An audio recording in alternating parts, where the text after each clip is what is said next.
Hello student, गुरुत्वाकर्षण हम पढ़ रहे हैं। गुरुत्वाकर्षण में बहुत सारी चीजें हमने डिस्कस कर ली हैं। एक लास्ट चीज बचती है, उसको डिस्कस कर लेते हैं। ठीक है, और वो क्या है? वो है द्वितारा। द्वितारा क्या होता है भाई? अब द्वितारा किस खेत की मूली है और किस खेत की गाजर है, ये देखना पड़ेगा हमें। बेसिकली है क्या, हमने जो अभी तक चीजें पढ़ी हैं, जो अभी तक हम पढ़ते हुए आए हैं, उनमें जो हमने दो चीजों को कंपेयर किया था, मतलब दो चीजों की तुलना की थी। जैसे कि मान लेते हैं सूर्य और पृथ्वी की बात करें, सूर्य और किसी ग्रह की बात करें, या पृथ्वी या किसी उपग्रह की बात करें, यानी ग्रह या किसी उपग्रह की बात करें, तो जब उनके द्रव्यमानों की बात करते थे तो उनके द्रव्यमान आपस में बहुत ज्यादा ही अलग अलग होते थे। यानी कि जो सूर्य है उसका जो द्रव्यमान है वो बहुत ज्यादा है पृथ्वी से, या पृथ्वी से तुलना करें हम किसी उपग्रह की, तो उसका जो द्रव्यमान होता था पृथ्वी से बहुत कम होता था। लेकिन अब हम ऐसी बात चर्चा करने जा रहे हैं, ऐसी चर्चा करना चाह रहे हैं जहां पर जो द्रव्यमान है, द्रव्यमान दोनों ही बॉडीज का या दोनों ही पिंडों का लगभग बराबर है, या हम कह सकते हैं कि तुलनात्मक है। ठीक है, तुलनात्मक द्रव्यमान अगर होते हैं तो क्या होगा? हम क्या करते थे पहले, हम क्या कर पा रहे थे, क्योंकि उनके द्रव्यमानों के अंदर काफी अंतर था, उस काफी अंतर होने के कारण हम क्या कहते थे कि जो भारी वाली वस्तु होती थी, भारी वाली वस्तु को हमने रुका हुआ मान लिया था कि ये रुका हुआ है, ये रुका है ना, इसको हम बोल ही लेके चल रहा है, ये तो रुका है, अपनी जगह पर रुका हुआ है। असलियत में ऐसा नहीं होता, ठीक है, लेकिन हमने उसको मान लिया था। लेकिन अब जब दोनों के द्रव्यमान तुलनात्मक हो चुके हैं, तो तुलनात्मक होने के कारण हम उन दोनों को अब ये नहीं मान सकते कि दोनों में से जो भारी है, जो थोड़ा सा भारी है, वो रुका हुआ है, दोनों ही चलेंगे। अब जब दोनों ही चलेंगे तो उसमें क्या होगा, कैसे सवाल पूछे जाते हैं, क्या क्या चीजें हमें आनी चाहिए, वो हम अभी चर्चा करने वाले हैं। तो आप टॉपिक डालो द्वितारा, द्वितारा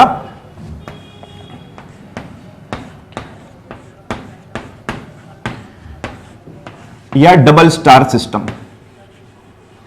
डबल स्टार सिस्टम इंग्लिश में क्या बोलोगे इसका आप? डबल स्टार या डबल स्टार सिस्टम। ठीक है, तो होता क्या है, इसके अंदर क्या होगा? जैसे कि मैंने आपको कहा कि अगर हमारे पास दो सितारे हैं, जब तारा जब मैं बोलता हूं तो द्वितारा का मतलब ये नहीं होगा हम सिर्फ तारों की बात कर सकते हैं, हम ग्रहों की बात भी कर सकते हैं उसके अंदर। ठीक है, और किसी भी चीज की बात कर सकते हैं जो कि जिनके सिर्फ कंडीशन क्या है, जिनके द्रव्यमान जो है, द्रव्यमान लगभग तुलनात्मक होने चाहिए, लगभग भी नहीं, तुलनात्मक होने चाहिए।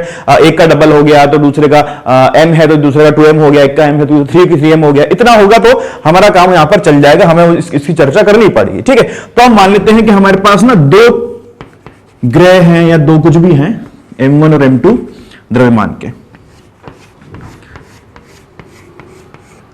ठीक है, इसका मान मैंने मान लिया है m1 और इसका मान मैंने मान लिया है m2, और मैं मानता हूं कि m1 जो है वो m2 से थोड़ा ज्यादा है। ठीक है, मतलब तुलनात्मक है लेकिन ज्यादा है, बराबर भी हो सकता है, कोई दिक्कत नहीं है उसके अंदर, लेकिन हमने मान लिया है अभी कि ये इससे ज्यादा है। अगर इससे ज्यादा है तो क्या होगा भाई? अब क्या होने वाला है? अच्छा देखो, अगर इनके मैं द्रव्यमान केंद्र की बात करूं तो इनका द्रव्यमान केंद्र कहां होगा?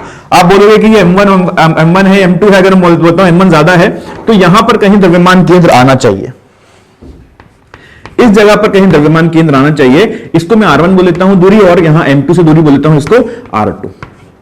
ठीक है,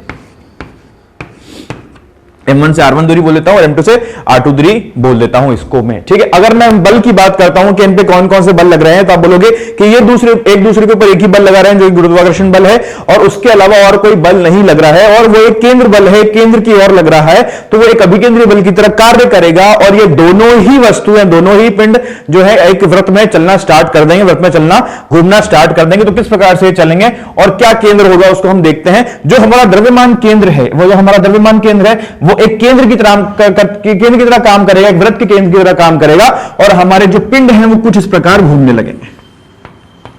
इस द्रव्यमान को केंद्र मानते हुए हमारे पिंड जो हैं वो घूमने लगेंगे। ठीक है, अगर ग्रह हैं तो ग्रह, नहीं तो हमारे उपग्रह हुए तो उपग्रह हम ले लेंगे। ठीक है, ये ऐसे घूमने लगेंगे।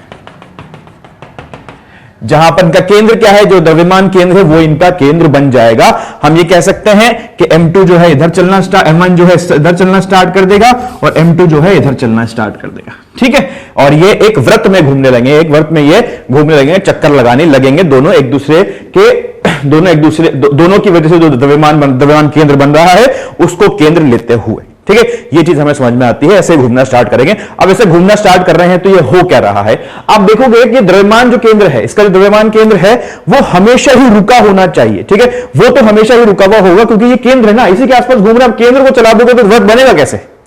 अगर वृत्त बनाना है तो आपके पास कंडीशन ये होनी चाहिए कि द्रव्यमान केंद्र के आसपास ही घूम रहे हैं, तो द्रव्यमान रुका होना चाहिए, बिल्कुल वो नहीं चल सकता है। अगर द्रव्यमान केंद्र नहीं चल सकता, तो द्रव्यमान केंद्र अगर नहीं चल सकता है, तो इसका मतलब यह है कि जब m1 बोलता हूं कि m1 यहां आ जाएगा, मैंने बोला कि m1 जब यहां पर आ गया है, अगर मान लेता हूं मैं कि m1 यहां आ गया है, तो m2 को यहां होना ही पड़ेगा। इसका मतलब यह है कि ये दोनों ही एक ही रेखा में रहेंगे हमेशा, ये दोनों हमेशा ही एक रेखा में रहेंगे। वही एकमात्र कंडीशन हो सकती है जिसमें ये दोनों ही वृत्त में घूमे। ये दीर्घवृत्त में भी घूम सकते हैं, लेकिन हमें सिर्फ ये सर्कुलर वाला पढ़ना है, वृत्तीय पथ वाला पढ़ना है, उस पर चर्चा हमें नहीं करनी है, ठीक है। उस पर चर्चा थोड़ी सी कॉम्प्लिकेटेड हो जाएगी, तो हम उसको छोड़ देंगे। तो m1 और m2 जो है ये एक ही रेखा में, एक सरल रेखा में होने चाहिए।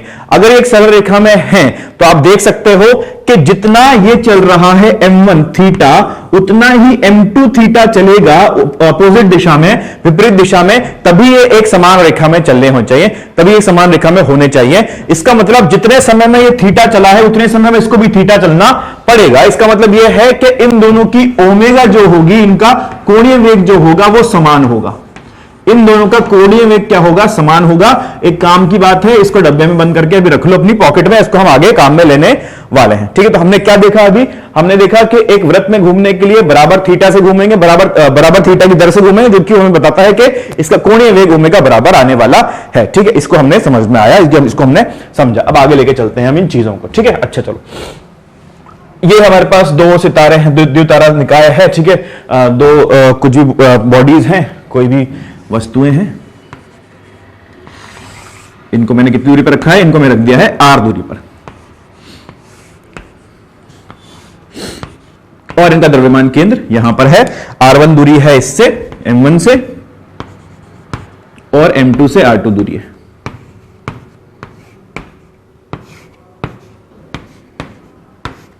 ठीक है। ये मैं जानता हूं। अच्छा, अब द्रव्यमान के अंदर आप पढ़ चुके हो, सेंटर ऑफ मास आप समझते हो क्या होता है। अगर सेंटर ऑफ मास निकालना है तो मैं आप बता सकते हो कि r1 जो होगा उसका मान क्या होगा और r2 का मान क्या होगा। r1 का मान क्या आने वाला है यहां से हमारे पास m2r बटे m1 प्लस m2,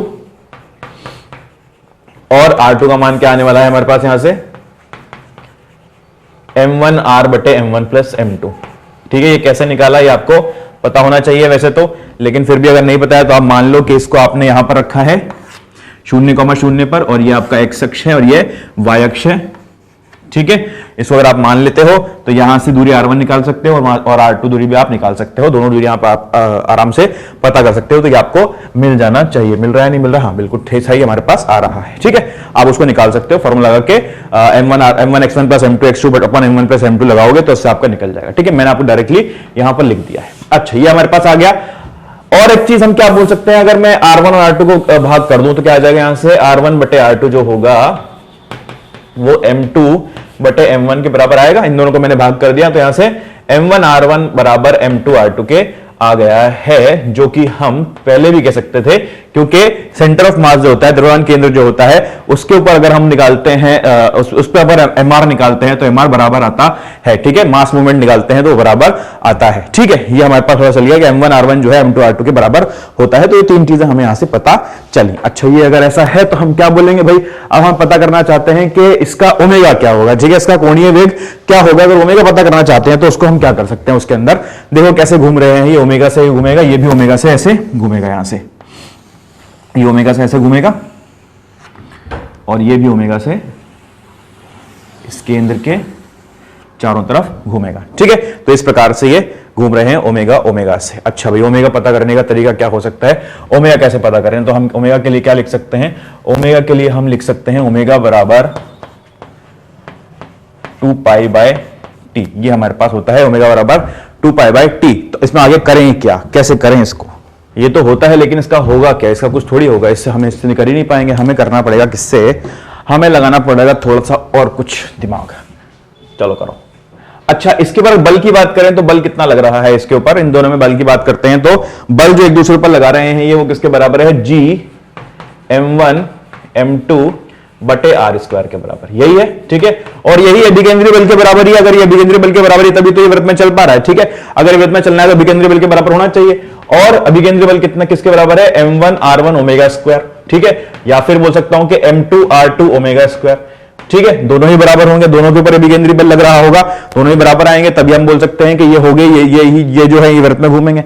अच्छा, अगर ऐसा है तो इन दोनों में से एक उठा लेता हूं, ये वाला उठा लेता हूं, तो GM1M2 बटे आर स्क्वायर जो है वो किसके बराबर आएगा, M1R1 ओमेगा स्क्वायर के बराबर। और आपको भी मैंने बताया कि M1R1 जो है M2R2 के बराबर है, और M2R2 यहां पर M1R1 जो है M2R2 के बराबर है, तो ये इन दोनों को इसलिए बराबर कर पाए थे हम, क्योंकि हमने M1R1 की जगह M2R2 लिख दिया, तो वो उसके विकेंद्री बल के बराबर भी आ गया। ठीक है, हमारे पास ये मिल गया यहां से। अब हम क्या करते हैं, R1 का मान रख देते हैं। R1 का मान कितना आया था मेरे पास, R1 बराबर M2 into M1 plus M2 into R। ठीक है, यहां पर अगर इसका वैल्यू रखूं तो कितना आएगा, इसको ऐसे चलने दो, GM1M2 बटे R बराबर M1 इंटू R1 कितना आ जाएगा, देखो तो जरा, M2 upon M1 plus M2 into omega square R into omega square. ठीक है, ये हमारे पास आ गया है भाई। अच्छा, ये आ गया तो यहां से क्या कट रहा है, देखो तो M1 M2 यहां से कट जा रहा है, और आपके पास क्या बच रहा है, आपके पास बचेगा ओमेगा बराबर under root G M1 plus M2, और क्या बचा यहां से हमारे पास, इधर ये R स्क्वायर है तो उधर से R आएगा नीचे, तो ये R क्यूब यहां से बच गया है। ये ओमेगा का वैल्यू है, ओमेगा का फॉर्मूला है, जो कि आपको याद रखना है, ये आपको याद रखना पड़ेगा। ठीक है, अगर आपके पास क्वेश्चन आता है तो डायरेक्टली फॉर्मूला पूछा है कि ओमेगा बता दो, ये है, ये है, ये है, ये है, डायरेक्टली फॉर्मूला आपके पास क्वेश्चन, फॉर्मूले बेस्ड क्वेश्चन आपको मिल जाएगा। ठीक है, तो बिल्कुल एकदम आसानी से आप इसको मार्क्स ला सकते हो इसके अंदर। अच्छा, यहीं पे अगर टाइम पीरियड पूछा जाता तो टाइम पीरियड यहां से किसके बराबर हो जाएगा, टाइम पीरियड हो जाएगा T बराबर 2 पाई बाय ओमेगा के बराबर, है ना। T जो हो जाएगा 2 पाई बाय ओमेगा के बराबर, तो यहां से आपका T कितना आ जाएगा, 2 पाई बटे ओमेगा आप कर दोगे तो ओमेगा कितना है, R क्यूब ऊपर, नीचे GM1 प्लस M2, ये आपके पास टाइम पीरियड आएगा। दोनों में से कोई भी एक फॉर्मूला याद रख लो जो आपको अच्छा लगता हो। ठीक है, जो आपको अच्छा लगे वो आपको याद रख लो, लेकिन आपको याद रखना है कोई ना कोई सा एक फॉर्मूला। ठीक है, हम आगे चलते हैं, आगे देखते हैं, आगे चीजों को देखते हैं। ये आपने ओमेगा और टाइम पीरियड निकाल लिया, हम और चीजों को निकालने का प्रयास करते हैं। ठीक, अच्छा, और क्या क्या निकाल सकते हैं हम इसके अंदर, हम इसमें निकालने का प्रयास करते हैं इसका कोणीय संवेग। ठीक है, कोणीय संवेग हम इसका निकालने का प्रयास करेंगे। कैसे निकाल पाएंगे हम इसका कोणीय संवेग, चलो यहां से शुरू करते हैं, इधर से। कोणीय संवेग, द्वितारा का कोणीय संवेग, टॉपिक डाल लो, द्वितारा निकाय या द्वितारा का कोणीय संवेग।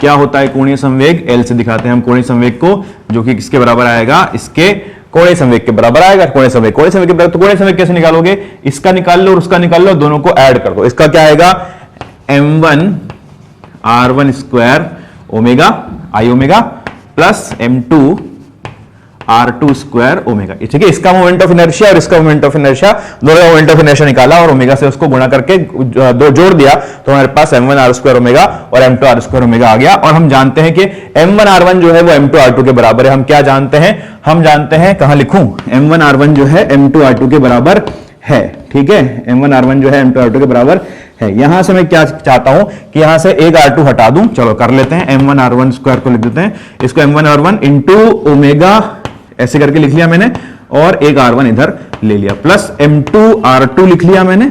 ठीक है, इंटू ओमेगा, और इधर क्या लिख लिया, R2 को एक R2 को बाहर ले लिया। ठीक है, यहां से आप देखोगे M2R2 को मैं लिख सकता हूं M1R1 के बराबर लिख सकता हूं, तो यहां से क्या मिल जाना चाहिए, M1R1 omega into R1 plus M1R1 omega into R2।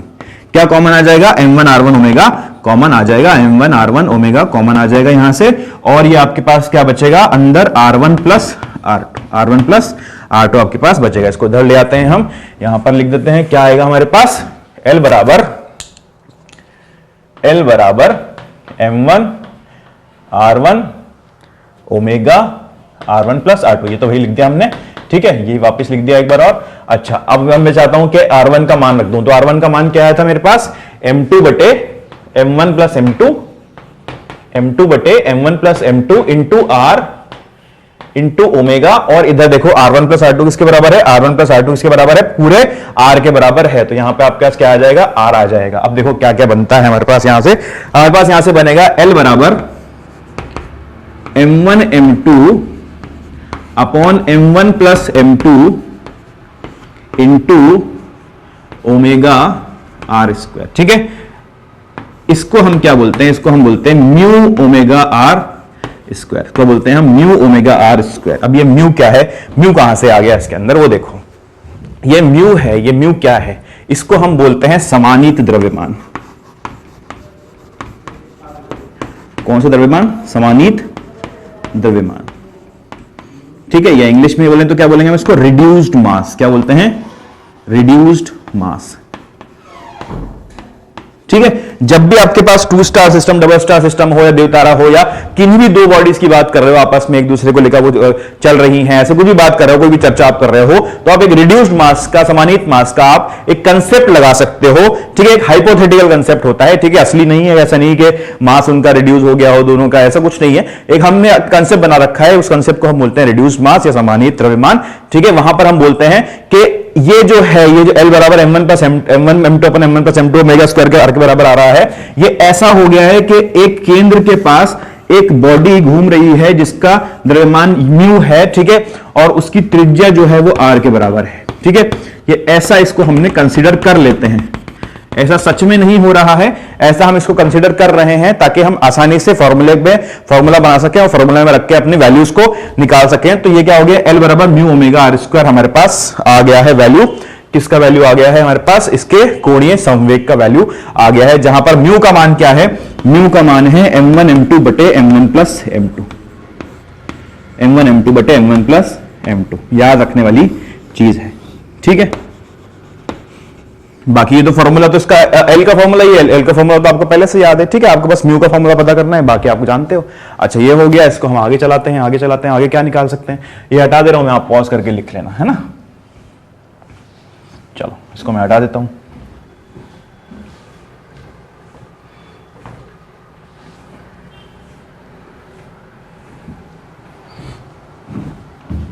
इसकी जरूरत है, चलो बनाने दो।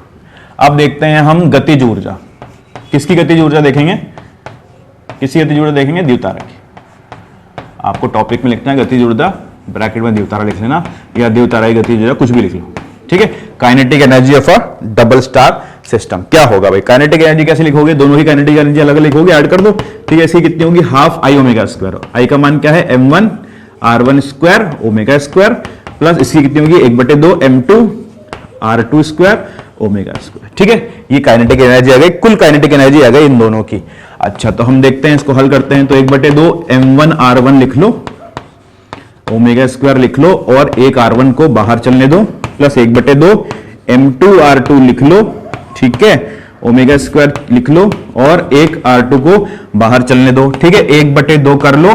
ठीक है, और m1 r1 को कॉमन ले लो, ओमेगा स्क्वायर को कॉमन ले लो, अंदर बचेगा r1 प्लस r2। ठीक है, m1 r1 omega square common कैसे आया, हमने यहां पर m2 r2 की जगह पर m1 r1 रख दिया, जो कि हम पहले से जानते हैं, यहां पे लिखा था, मैंने फिर से हटा दिया उसको। ठीक है, तो यहां पर हमें ये मिल गया है। तो काइनेटिक एनर्जी किसके बराबर आ रही है, काइनेटिक एनर्जी आ रही है हमारी 1/2 m1 r1 omega square into r1 plus r2 के बराबर। ठीक है, इसको थोड़ा सा हल करेंगे तो 1/2 m1, तो m1 है, r1 की जगह पर क्या आ जाएगा, r1 की जगह पे आपके पास आ जाएगा m2 बटे m1 प्लस m2।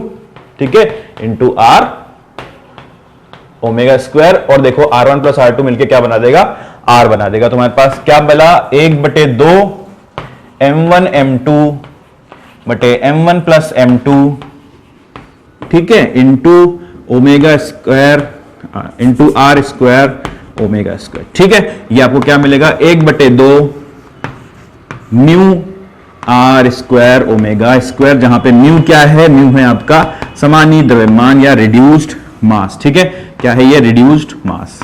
इसको भी आप याद रख सकते हो रिड्यूस्ड मास के फॉर्मूले के रूप में। ठीक है, हाफ आई ओमेगा स्क्वायर होता है, तो यहां पर आपको वैसे M R square omega square होता है, तो आपको m की जगह पर म्यू रख देना। म्यू क्या है, म्यू का मान है m1 m2 बटे m1 प्लस m2। ठीक है, तो हमने क्या पढ़ा भाई, अभी हमने एक द्वितारा निकाय जो होता है, द्वितारा सिस्टम जो होता है, two star double star system जो होता है, उसमें कैसे चीजों को देखा जाता है, क्या क्या पूछा जाता है। ये फॉर्मूले ही काम बेसिकली काम में लिए जाते हैं, बहुत ज्यादा मुश्किल सवाल इस पे नहीं पूछा जाता आपसे, तो आपको ये फॉर्मूले तो बिल्कुल रख लेने हैं, बिल्कुल याद कर लेने हैं। ठीक है, एकदम जैसे ही आपको डबल स्टार सिस्टम का क्वेश्चन दिखता है तो आपको पता होना चाहिए कि ये 4 फॉर्मूले हैं, 3 कितने हो गए, एक तो हमारे पास ओमेगा हो गया, टाइम का याद कर लो तो उसको भी ठीक है, और ये 2 फॉर्मूले हो गए, बेसिकली 3 फॉर्मूले, 3 फॉर्मूले मुझे पता है कि जैसे ही मुझे दिखेगा 3 फॉर्मूले दिमाग में आने चाहिए कि इन्हीं के ऊपर क्वेश्चन आने वाला है और मैं इसमें पूरे के पूरे नंबर लाने वाला हूं, ठीक है। तो ये क्या हमने डिस्कस किया, द्वितारा। आगे हम देखते हैं क्या करना है हमें, ठीक है। ये तो हमने डिस्कस कर लिया, अब मैं आता हूं वापस आपके पास। चलो भाई एक काम करते हैं कि ना इसको यहीं खत्म करते हैं ना, यह हमारा थ्योरी तो कंप्लीट हो गया, हमने यहाँ पे थ्योरी पूरा कंप्लीट कर लेते हैं, फिर नेक्स्ट क्लास में हम डिस्कस करते हैं इसके ऊपर क्वेश्चंस, यानी कि होमवर्क करते हैं हम। तो आज के लिए इतना ही, थैंक यू।